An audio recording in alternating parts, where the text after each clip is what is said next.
What's good? What up, everybody? It's your more. Let's try that again. It's your boy, rather grown ass man, Ralph Anthony Garcia, and this is Ralph Reads Raw. Yeah, man, you know I'm gonna get right into it. Swamp Man, but first, let me say what's up to the executive producers. Nardaway, Maya Jackson, Scooby, Anika Evans, my bad, Alicia B., Rashidi Smith, Lanasia Cornish, Nana James, Supreme Goddess Nikki, Alasia Ross, Lovey Parker, Marvin Kuntz. Hold on. Yep, Marvin Kuntz, P. Money, Chris Johnson, Stephen Wade, Glenda Harper, K. Marie Billingsley, I've been a healer, Queen, Damian Irving, Maria da Silva, T Money Money, S. Salahuddin, 704 Liquor House Talk Network, J. Bobo, Papa Perk, Anaya Drake, Sherelle 5150, Damien, right, said his name already. Anthony Siegel, I like all your books that you have read, and thank you for tuning in. That means the world. A little bit of positivity can go a long way. Sweetie, Cynthia, Lost Roads, Keith Woods, Sees All the Time, Trey Noel, Tweety, Tequila Green, Mr. Light, Goose Jack, Deswan Manuel, The Fort, Lady Rain, 808, Pretty Ricky, 22, Desmond Thomas, Darielle Carrington, Marcus Valentine, Kyla Easler, and the mighty Easler family, BLE 007, Michael Woodford, Pat Master, Anthony Leach, Calm, Tama, Mr. Fulltime, Brian Latham, Mr. T, and finally, Jologic and Friends, the Ranters Union. Yeah, you might want to check out their programming too. They got an array, an arcade, if you will, of fine adult contemporary programming.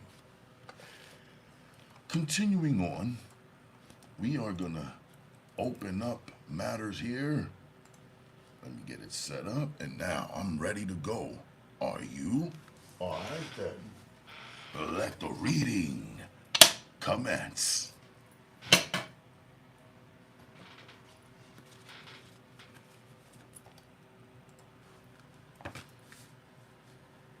Oh, crap. Don't do this now. What are you kidding me? All right. Okay.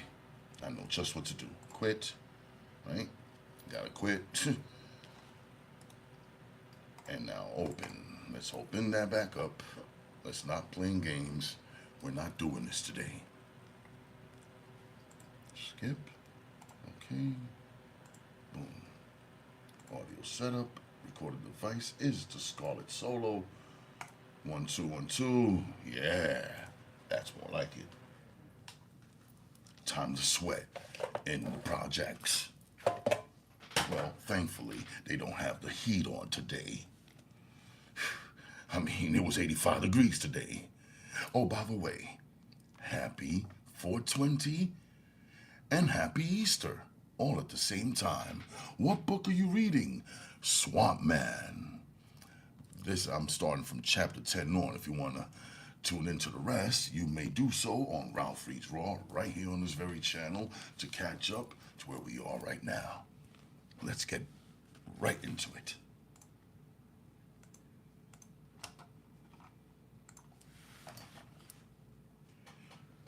Chapter 20. Oh, crap. Let's not do... Why? Why is all this shit happening right now?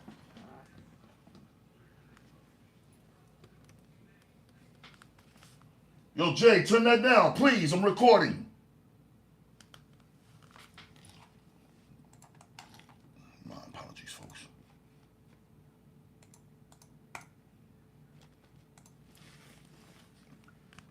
Chapter 10.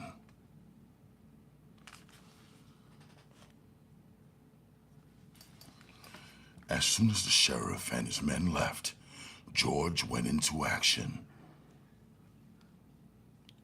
As soon as the sheriff and his men left, George went into action.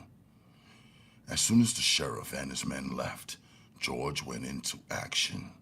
He had read the warning in the sheriff's eyes. "I'll be back," it had said. It was as plain as day.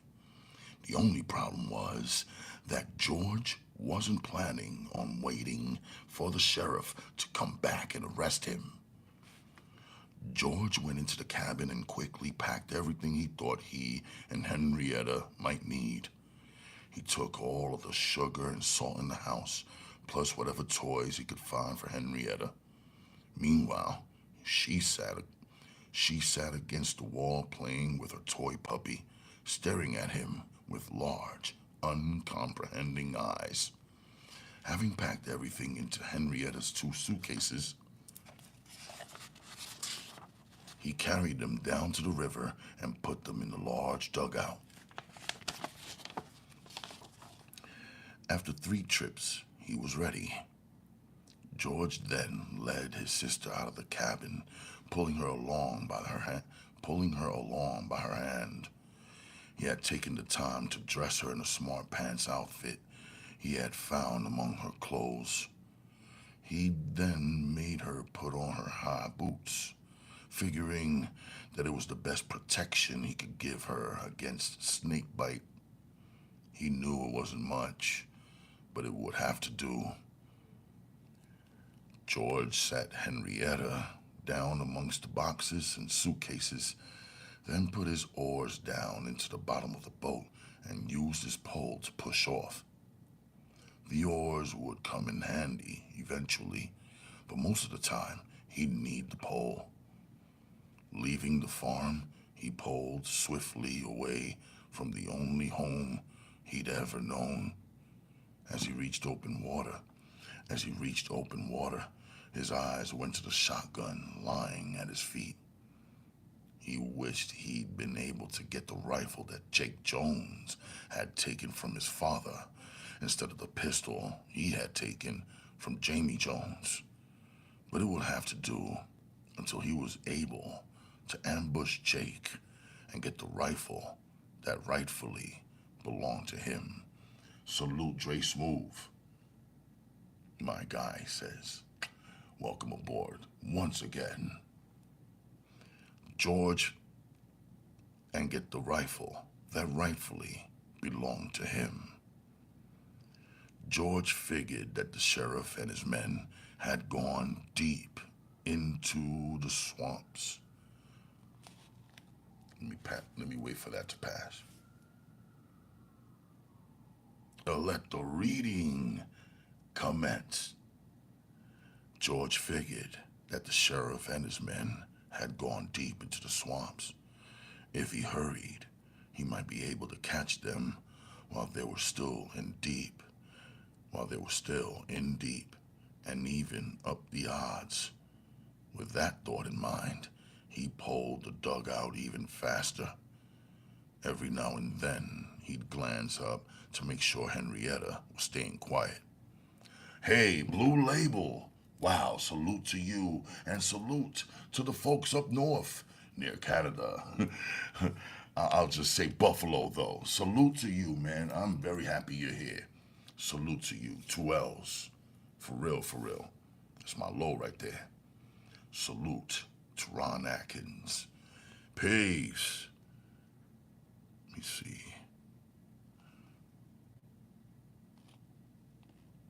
George watched Henrietta closely. He had warned her about letting her hand fall into the water.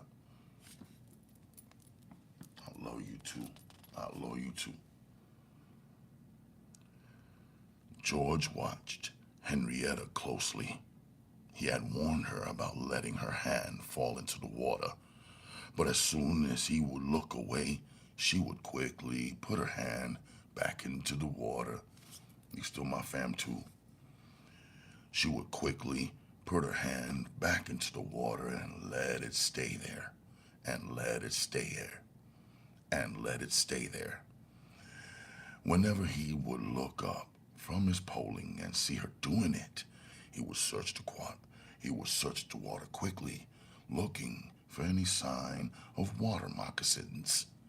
The 4-foot water snake was extremely dangerous. Heavy and dark, the lethal swamp snake would strike without warning.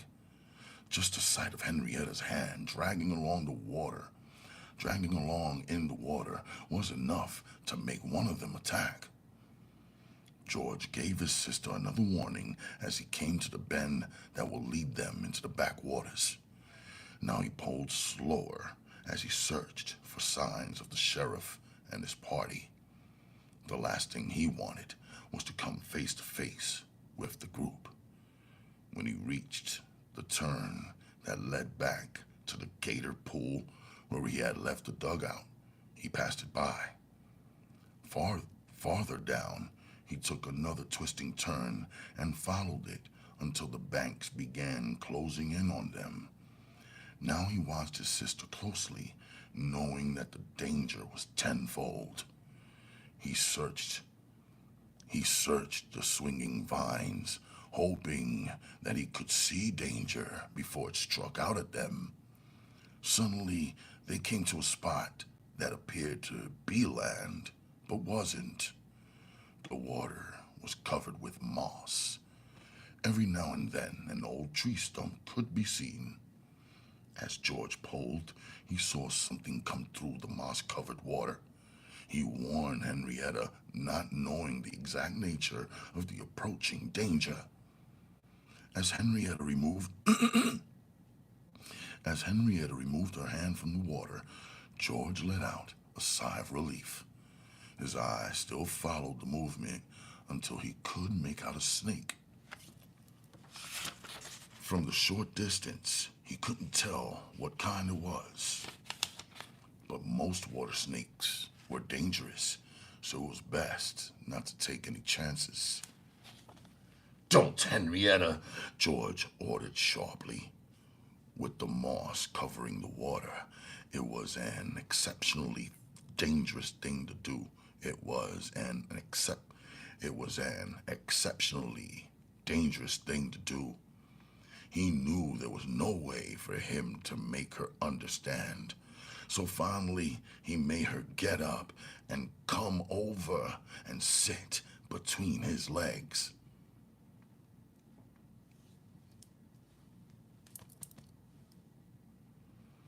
George followed the ageless trees through the dense swamp, picking his directions from them.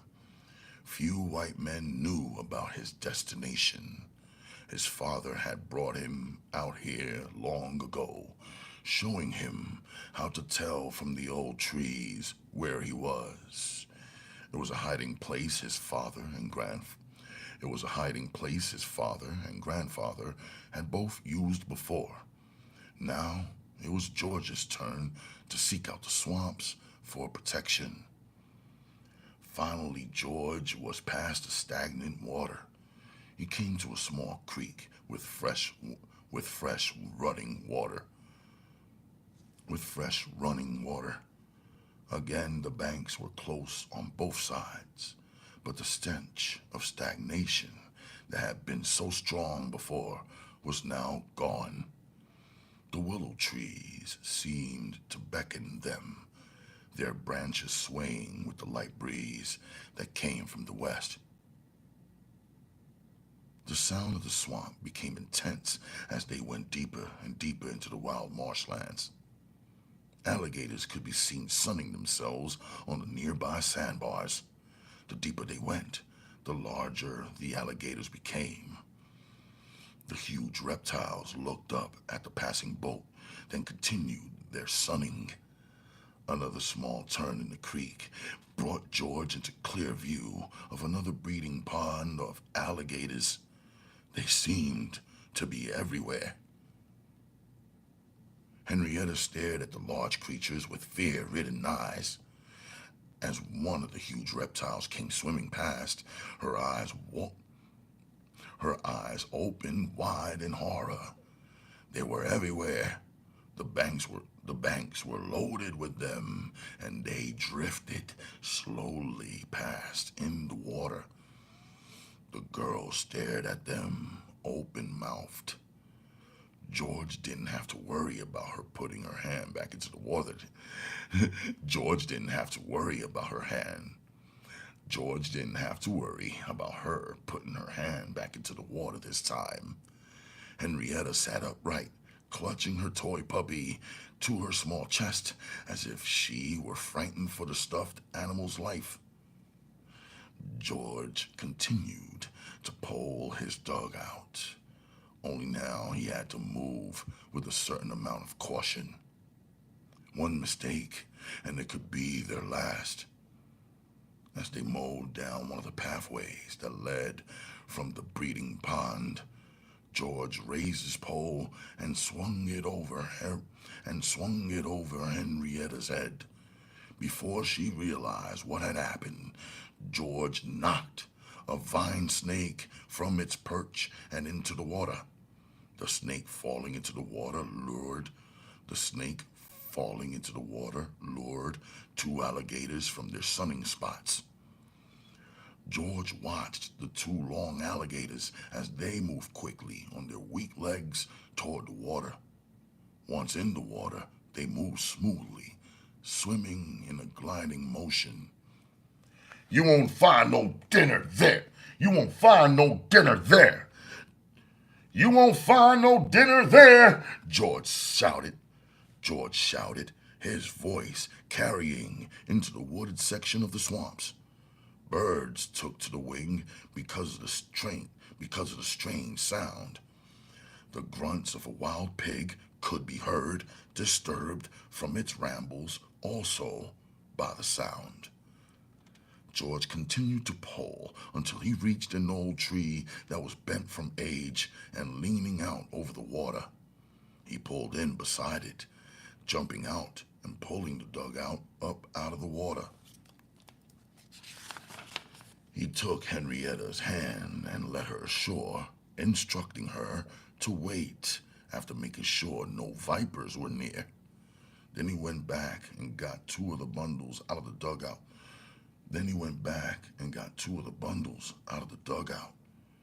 He led the way up the small path. They walked for 10 minutes, then came to a man-made clearing. Corn was growing wildly in neglected rows. Farther into the clearing was a small, crude cabin.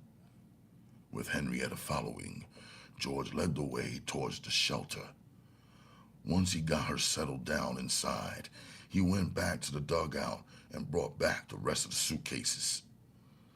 When he returned, his sister was still sitting where he had left her. He moved around the cabin quickly, wanting to get back to the water as quickly as possible. When he finished, he instructed Henrietta to remain inside the cabin until his return. He wasn't sure she understood what he meant, but prayed that if she went out, she wouldn't walk too far into the swamp. There was a lot of quicksand around, and she wouldn't know how to tell it from the rest of the wet ground. She would have to walk on it.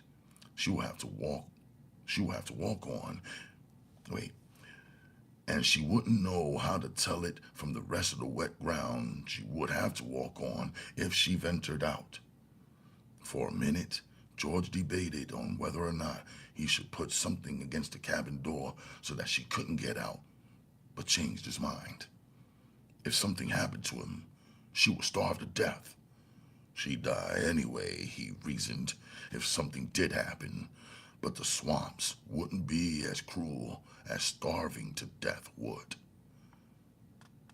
Out in the swamps, she would die swiftly, without a lot of pain. Starving would take days. The quicksand would take only a few minutes. George pushed the dugout back into the water, picked up his paddles, and began to row. It was faster yet more dangerous because he couldn't watch the hanging vines for snakes. But what he had in mind would necessitate speed. He wanted to reach the white men before they came out of the swamps. If he could kill the rest of the Jones brothers, his work would be finished. As he rode, he remembered the sheriff and realized that whatever happened, he'd have to kill the old man too. There was activity ahead of him as George neared the alligator pond. He could hear the loud splashing as if something or someone was trying to get away. He slowed down and moved with caution, though he didn't believe the sheriff and his party had found their way down this pathway. The water would make them lose any trail they were following. As he neared the breeding spot, the noise became louder. And as soon as he turned the bend, he saw what the commotion was all about. A small doe had come down to drink and stepped too near one of the logs that was drifting by. The object had suddenly come to life, catching the doe's front foot in its blunt snout. As the doe fought wildly to break free, the alligator steadily pulled the young animal deeper into the water. The noise of the struggling creatures drew other alligators to the scene until the doe was completely surrounded. As George watched, the doe was taken underwater. A slight shiver went down his spine as he passed them. The struggle had brought swarms of alligators into the water. George put down the paddles and picked up his pole. He expertly pushed off of one alligator that got too near with his pole.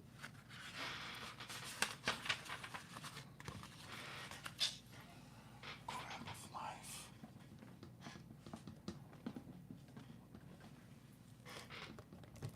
Incredible.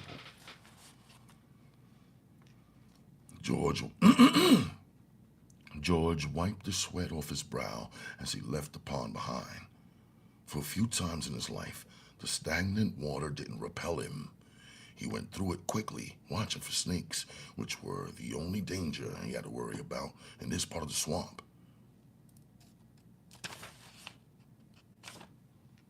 Once out of the stagnant water, George picked up the oars and began to row. He glanced up at the sky, praying that the sheriff's party was still deep in the swamp, searching for Jamie. He knew without a doubt where they were. He had found the sheriff's footprints and followed them until he had found the dugout the sheriff had pulled out of the water. It hadn't taken much for him to see that the sheriff knew about Jamie and Willie. George smiled as he thought about the old man. He had kind of liked the sheriff ever since the old man had begun to stop by the cabin to visit his grandfather. But like him or not, the old man would have to die. He knew the swamps too well. George had followed him too many times back into the marshland, surprised that the sheriff had known the old trails. It was rare indeed for a white man to really know the old trails, but the sheriff was one of those rare men. Before George pulled in and hit his boat, he heard the voices of the white men. Sound carried far in the backwaters. He had been listening for them, figuring that whites seldom moved along together without making some kind of noise. After making sure his boat wouldn't be hard to get back into the water, George took his shotgun and crept down the bank. He sought out just the right spot to lay his ambush. With luck, he might be able to get 3 or 4 of them. He found an old tree right across from where the party had left their dugouts. Laying the barrel of the shotgun across one of the lower branches, he took aim. The gun was sitting right. The gun was sitting right in the crook of the fork so that it wouldn't waver one way or the other. It was a perfect armrest. As he waited, George prayed that he would be lucky enough to knock off at least both of the older Jones brothers. Once he got them, Sonny Boy wouldn't be much trouble running down. Before George could grow tired of waiting, the men came from behind the trees. Zeke was arguing over his shoulder at Jake. The men seemed to be side by side. For a moment, George wondered if both barrels would bring them down. If both barrels would bring them down. Then the fear of missing such a good opportunity made him change his mind. He took dead aim at Jake, wanting to get the older brother first. At the same time, George squeezed the trigger. At the same moment, George squeezed the trigger. Sheesh. 1 second. At the same time George squeezed the trigger, Jake bent down. George cursed under his breath as the sound of the shotgun exploded in his ear. He knew without even looking that he had missed. He quickly aimed the weapon again, but he couldn't get a clear shot at Jake. The man was hiding behind the boat. Then he saw Zeke, doubled over and clutching his stomach. At least he had hit one of the brothers. George wondered if a shot through the boat would reach Jake. If he only had the rifle the hillbilly had taken from his father. With that shotgun, he could have fired through the boat and knocked off Jake without the least worry. Suddenly, one of the deputies came running down the bank. Without a second thought, George raised the shotgun and cut loose at the man. He saw the buckshot strike the deputy in the face. Even as the man fell, George knew he was dead. He cursed under his breath. Now he had killed a man he hadn't even wanted to kill. But, he reasoned, if the sheriff planned on hunting him out in the swamps, he'd have to kill many more of the sheriff's He'd have to kill many more of the sheriff's deputies before they got the message. George took his time and reloaded. The men were on their guard now, so he would have to wait for another chance to hit them. It would come if he was patient enough. Moving slowly, George backed away from the tree, keeping his eyes on the movement of the men on the opposite riverbank. He walked quickly back to where he had left his boat. In another second, he was on the water and poling silently away from the sheriff and a small group of helpers. Let me pause for the cause because I need this, y'all.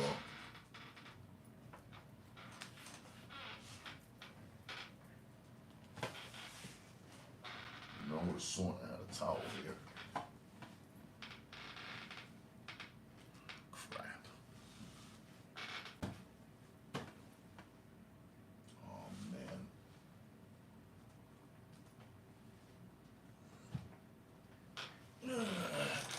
Sheesh.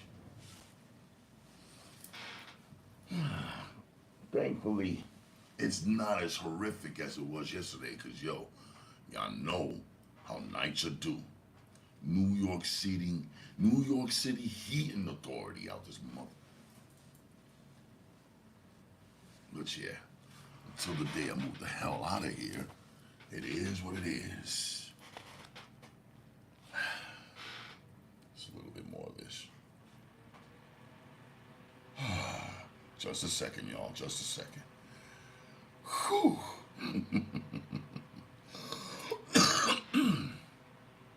Now then, let's do this again.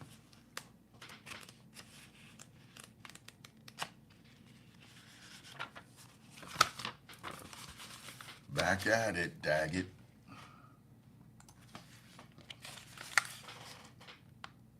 Chapter 11.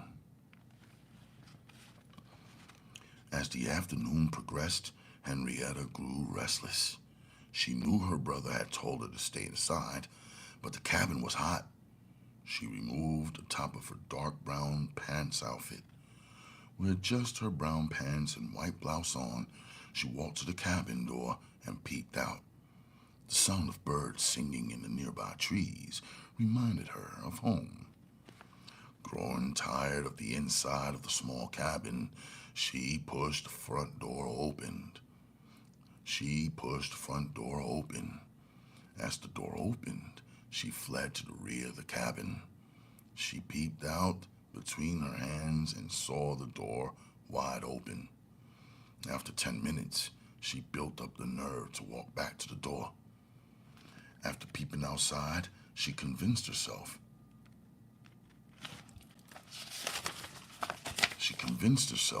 nothing was wrong with just stepping out.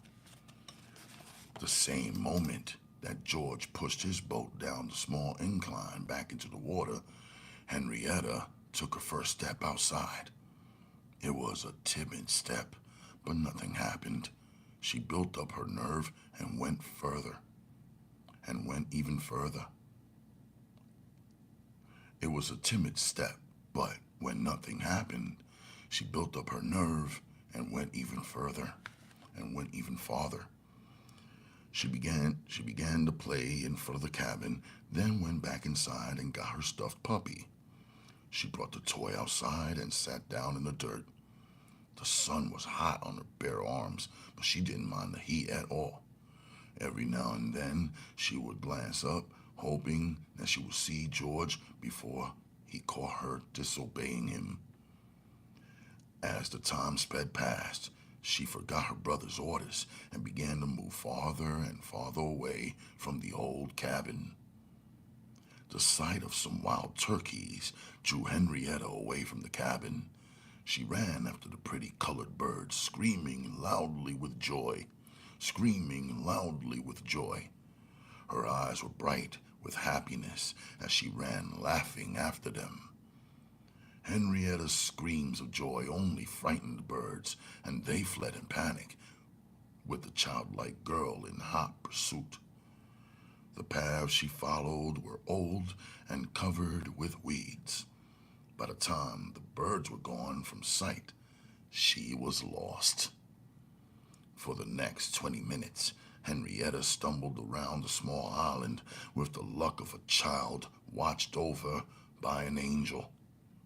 At one time, she was less than 10 feet from quicksand. At one time, she was less than 10 feet from quicksand, but the sound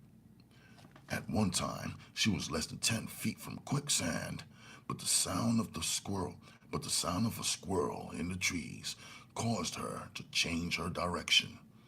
She caught sight of the bushy-tailed animal out of the corner of her eye and wandered toward it. "Here, puppy," she begged. Please wait for me. I won't hurt you." When the small, frightened animal disappeared, Henrietta sat down in the tall weeds and cried. She leaned against an old swamp tree that had seen better days. With her back against the tree, she tried to figure out why she had been crying. It was impossible for her to remember. She rested her head in her hands, for one of her headaches had begun. She could feel the pain over her eye and knew that soon her entire head would be throbbing with pain. At times like this, Henrietta could almost remember certain things. The picture of a huge house came to mind. She remembered the pretty grass. There were many black people there besides George. When she thought of these things, her head hurt even more. But there was something that kept pushing inside her to come to life. One of these days, she hoped she would be able to understand just what it was that kept bothering her. Leaning back, leaning back more against the tree, Henrietta glanced up at the sky. Suddenly, her heart froze, and she could hardly breathe. Her eyes grew large with fear, the whites showing wildly. What she was staring at, would make many grown men shake with fear. She watched as the long snake wound itself along the tree branch. If her brother had been there, he would have laughed at her, then taken his time and pointed out certain things about the snake to her. It was a common hog-nosed snake, unique and at times amusing. When molested, it hissed, spread, and struck as though to do harm, but it never bit. If the threats failed, it rolled over and played dead. Without giving the girl under the tree another look, the snake changed its direction and went on through the branches, searching for another way down. As long as she stayed there, he would never try to come down that way. Finally, Henrietta found the strength to get up and flee. As she ran south, she passed right on the edge of the swamp quicksand. She passed right on the edge of the swamp quicksand. The pretty flowers floated on top of the slow death, ready to be the headstone for the few unwary souls that chanced that way. Meanwhile, George poled slowly away from the riverbank. He was concerned with his next ambush.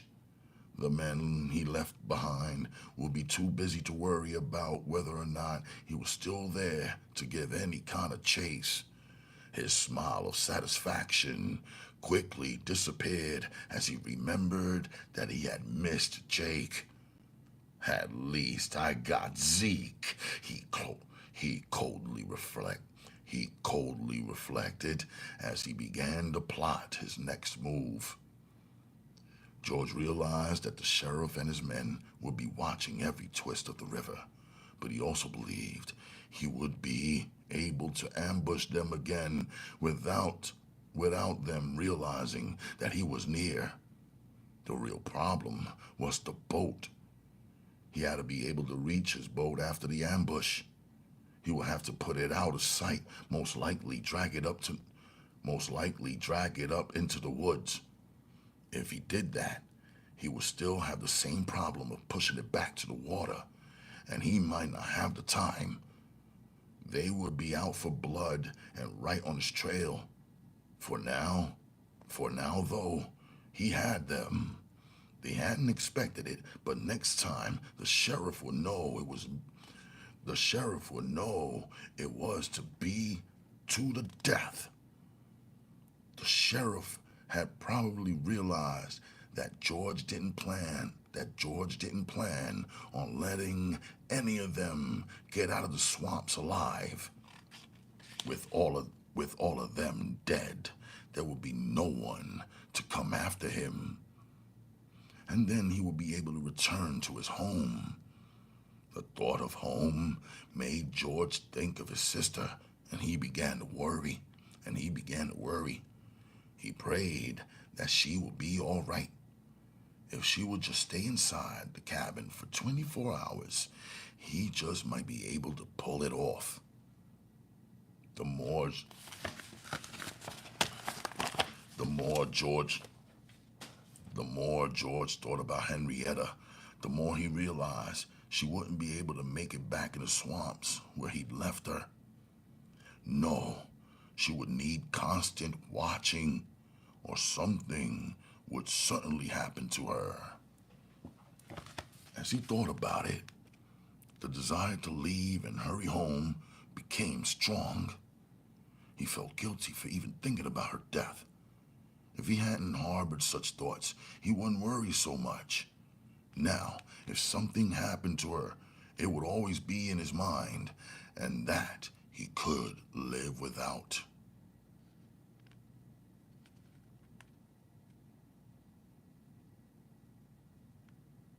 And that he could live without. As he thought about his sister, he caught himself pulling the boat faster, so he brought his thoughts under control. To leave now and return to her would ruin everything. He would end up missing the sheriff, and once out of the swamps, it would be only a matter of time. It would be only a matter of time before the sheriff told someone about him. It would be the end for him and Henrietta, because after that, even if he killed the sheriff, there would be others coming for him. Henrietta would never have a chance to go back to their farm. She would have to stay in the backwaters, and that would be the end for her. No. No, George reasoned. He had to stay. He laid the pole down and drifted as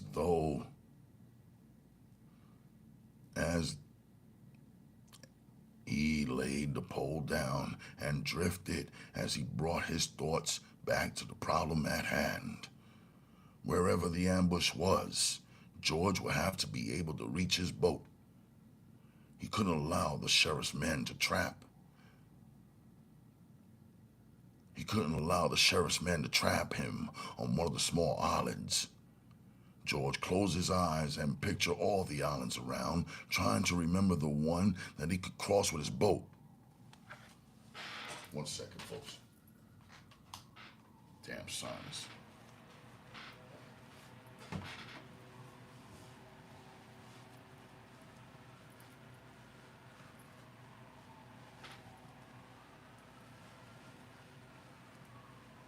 I know some of y'all might not hear it, but I do. And when I do, it's some annoying shit.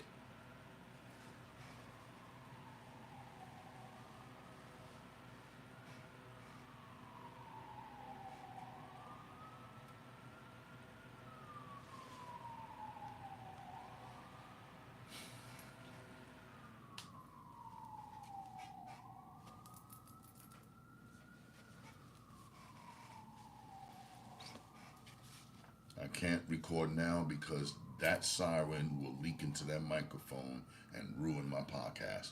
I won't have it.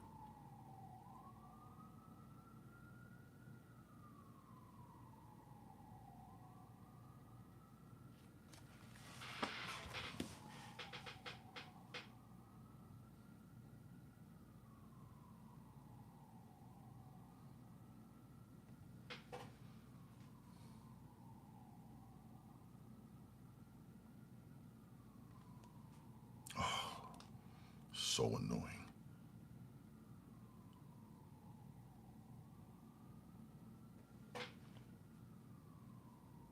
Let me give it a couple more seconds.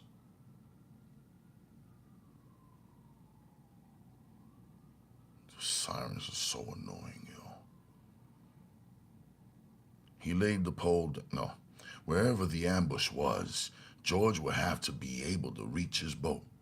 He couldn't allow the sheriff's men to trap him on one of the small islands.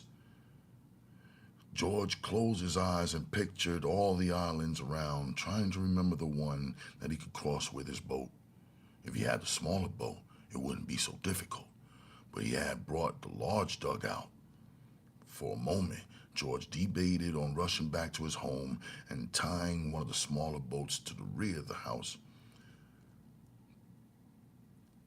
To the rear of the large dugout. No, he reasoned, it was too dangerous.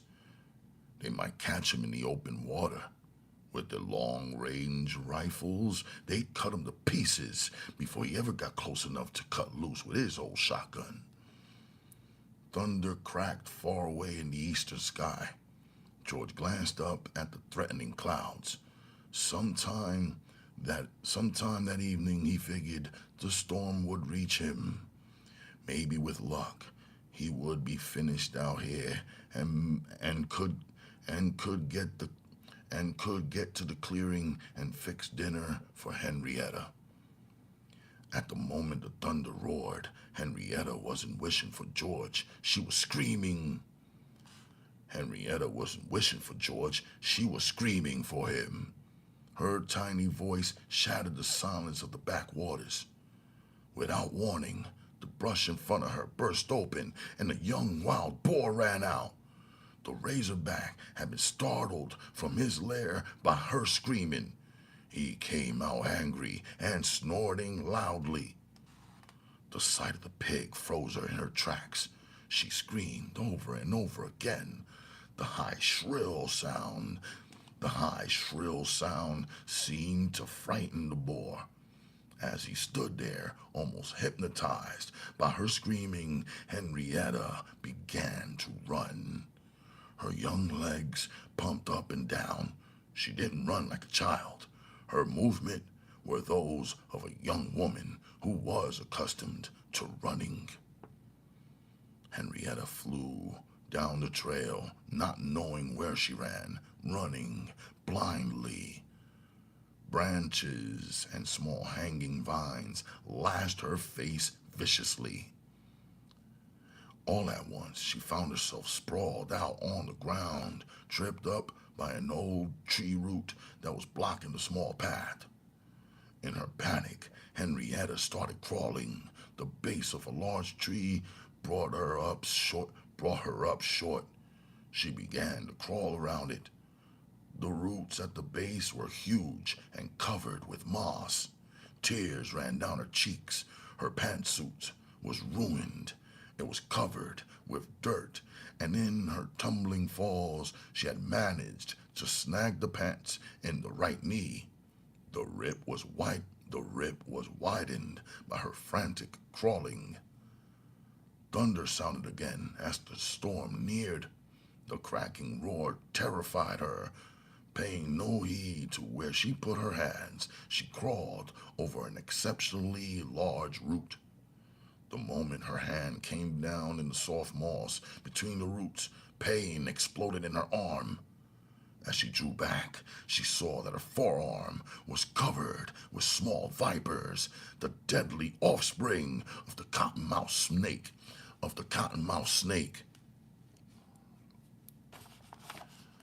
Oh man.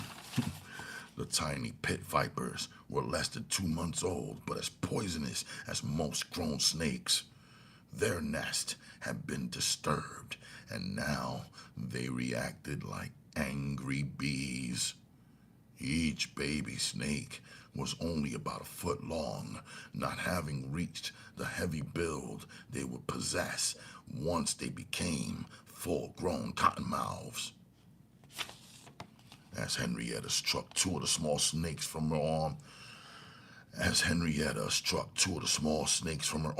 another one crawled over the root and struck her on the leg. Instead of getting up and running, Henrietta sat against a tree, wasting precious minutes fighting the tiny reptiles off. But there were too many of them for her.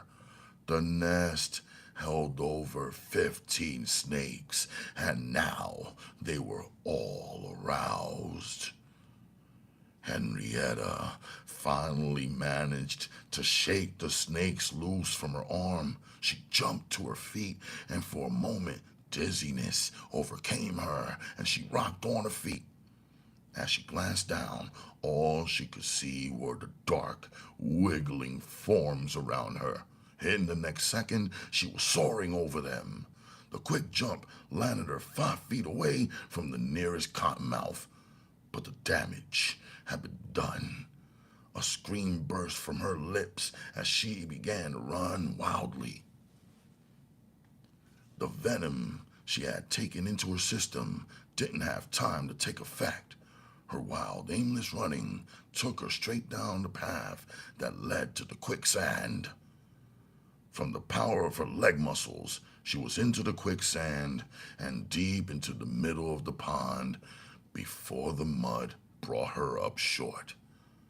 When she couldn't move When she couldn't move her legs anymore, she stared around wild-eyed, unaware of what was happening to her. The pull of the quicksand made Henrietta realize that she was sinking, and she screamed at the top of her voice for George. Henrietta started to struggle as she sank deeper. By the time her waist was covered, the poison began to take its effect, and her head drooped onto her chest. Henrietta passed into unconsciousness before the ooze was able to claim her. The sound of the swamp came alive again. Now, the girl's shrieks didn't disturb the denizens of the small island. It was as if they knew she couldn't harm them now. The quicksand had drawn her deeper into its embrace until just her head and shoulders were out. Slowly, even they had gone from sight. Before that occurred, though, Henrietta had stopped struggling. The poison in her system had taken its toll. She had died quietly, finally, at rest. The swamp had released her from the madness that had overcome her. A snake swam across the quicksand, passing over the spot where... Try to read this quickly before this damn siren. Annoying ass shit. 1 second.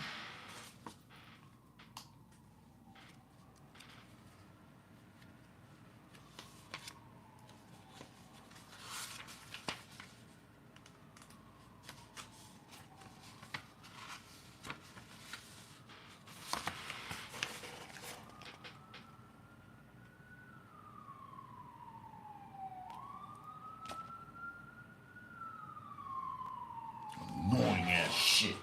Fucking 3 o'clock at night, man. Are you kidding me?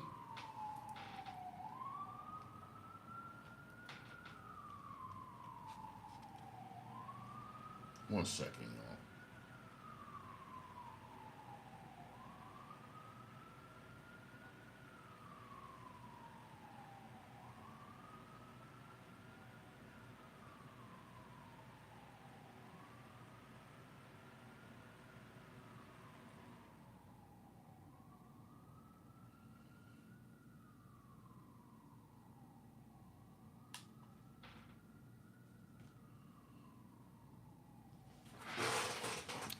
My apologies, folks.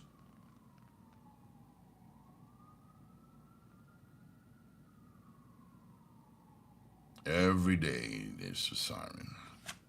It's annoying. I really want to get the hell out of New York, man. Whew, Lord. Every day this madness, bro. Shit is disgusting.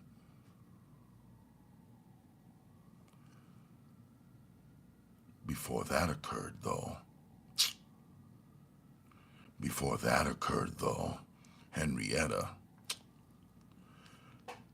Before that occurred, though, Henrietta has stopped struggling. The poison in her system had taken its toll. The poison in the system had taken its toll. She had died quietly, finally, at rest. The swamp had released her from the madness that had overcome her. A snake swam across the quicksand, passing over the spot where Henrietta had gone down. The swamp flowers floated in across the quicksand. The swamp flowers floated in across the quicksand, marking the spot that was to be her grave for eternity. All right, I'm gonna quit right here, y'all. There might be a chance I'll finally get monetized, because the other stories wasn't giving me anything.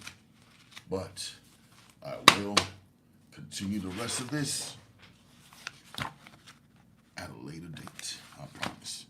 And it will be sooner than later. I promise you that. So in the meantime, in between time, before this hour is up, you know, usually I go over an hour and better, but not today, folks. Too much annoyances around here, even at this late night, because it's Saturday. Now, enjoy your Easter. Enjoy your 420. You already know I'm ready. All right, and 2 L's to my brethren over that other side of the super trife side.